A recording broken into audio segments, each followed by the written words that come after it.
Precisamente de eso les voy a hablar. Y el tema se llama ¿La Biblia prohíbe juzgar? Así con interrogación. ¿La Biblia prohíbe juzgar? Y vamos a leer Mateo capítulo 7, versículo 1. Dice así, Mateo 7, 1. No juzguéis para que no seáis juzgados. Bien. Surgen unas preguntas aquí. ¿Es correcto juzgar conforme a las Escrituras? Otra pregunta. ¿Es correcto bíblicamente que se expongan las doctrinas falsas? Otra pregunta. ¿Es correcto denunciar a los falsos apóstoles, a los falsos profetas y falsos pastores y falsos cristianos? ¿Será correcto y bíblico? Otra pregunta. ¿Es correcto decir nombres de evidentes falsos apóstoles y falsos cristianos? ¿Será bíblico? ¿Será bíblico denunciar a los apóstatas? Y la pregunta del tema, ¿la Biblia prohíbe juzgar? Bueno, vamos a dar la respuesta, o la Biblia nos va a dar la respuesta. Algunos cristianos, pues bien intencionados, dicen un rotundo, no se puede. Jesús dijo, no juzguéis para que no seáis. Y ellos argumentan precisamente en Mateo capítulo 7, versículo 1. No juzguéis, no murmuren, no digan más, pero el más socorrido es, no toquéis al ungido de Jehová. Entonces vamos a analizar bíblicamente. Por eso, qué bueno que trajo su Biblia. ¿Sí la trajo? Si no la trajo, dígale a uno que es cristiano, a su lado, que le ayude a leer la Biblia. Entonces, como vamos a estudiar la Biblia, pues necesitamos estar viendo allí. O ya sea que la pongan en la pantalla, no sé. Pero es muy importante. Ok. Entonces vamos a analizar bíblicamente este versículo y este pasaje para darnos cuenta si en verdad Jesús prohibió juzgar. Bien, vamos al texto. Mateo 7, versículo 1. Porque este es el versículo favorito de los que aseguran que la Biblia prohíbe. Bien. 7:1 de Mateo dice, no juzguéis para que no seáis juzgados. Bien, aquí la palabra juzgar, vamos a ver si en realidad Jesús enseñó eso que algunos creen erróneamente.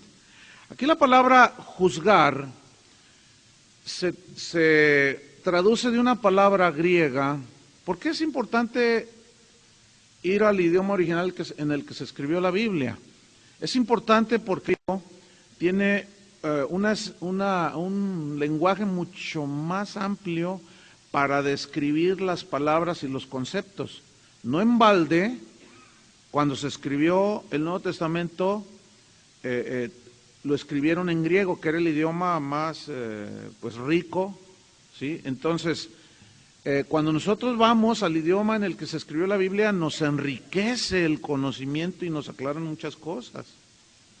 Entonces, la palabra que se traduce aquí, juzgar, viene de una palabra griega, krino, con K.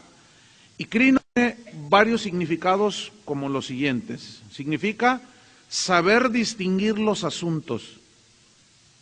También significa decidir castigar mediante un juicio.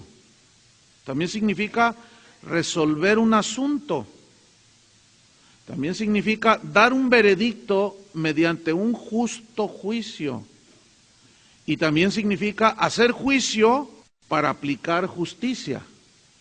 Esas son las definiciones que el idioma griego nos da de la palabra krino, que se traduce juzgar. En otras palabras, lo que está diciendo aquí Jesús es lo siguiente: no des un veredicto injusto sobre alguien sin antes haber hecho una investigación correcta y justa para que no hagan lo mismo contigo. ¿Me expliqué? Versículo 2. Porque con el juicio con que juzgáis, seréis juzgados. Ahora, La mayoría de los que argumentan que no se debe juzgar, nada más citan 7.1 y 7.2. Hasta allí les alcanza, hasta allí les llega, pero no, tenemos que ver todo el contexto. Tenemos que ver el pasaje o el pensamiento completo para poderlo entender. Entonces dice, porque con el juicio con que juzgáis seréis. En otras palabras, porque con el veredicto que hiciste de otro, tú recibirás la misma sentencia. Ok. Y con la medida con que medís, o sea, aquí es la medida de juicio con que se mide, serás medido. Es decir, se te medirá de la misma manera. Pongan mucha atención. En otras palabras, que el juicio severo que contra otros, si lo haces de una manera injusta, es el mismo que se hará contigo. Entonces, vamos a notar que hasta aquí, hasta estos versículos 1 y 2, parece indicar que Jesús ciertamente prohíbe juzgar, si nos quedamos allí. Que es hasta donde citan los que argumentan que no se puede hacer eso. Pero no, allí no termina el pasaje. Entonces la pregunta es, ¿Jesús está prohibiendo totalmente el juzgar? Pues no, vamos a ver que sigue versículo 3, versículo 4, versículo 5. Entonces, este es un error, leer un versículo y aislarlo de los demás, que lo anteceden y lo preceden y lo anteceden. ¿Por qué? Porque se corre el riesgo de malinterpretar. Si nos quedamos ahí, efectivamente, dice, no juzguéis. ¿Lo entendieron? Pero bueno, vamos ahora a ver lo que realmente Jesús dijo. Vamos a estudiar lo que sigue. Fíjate, dice, ¿y por qué miras la paja que está en el ojo de tu hermano? Aquí la paja, en el griego, significa una pequeña astilla del tronco. O sea, ¿por qué ves la astilla, que es pequeñísima, en el ojo de tu hermano, y no echas de ver, o sea, no observas, no reflexionas con cuidado, no eres muy observador y cuidadoso de ver la viga? O sea, y aquí viga en el griego significa el tronco que está en tu propio ojo. Entonces Jesús lo que hace aquí es una metáfora de un pecado semejante que hicieron el acusado y el acusador.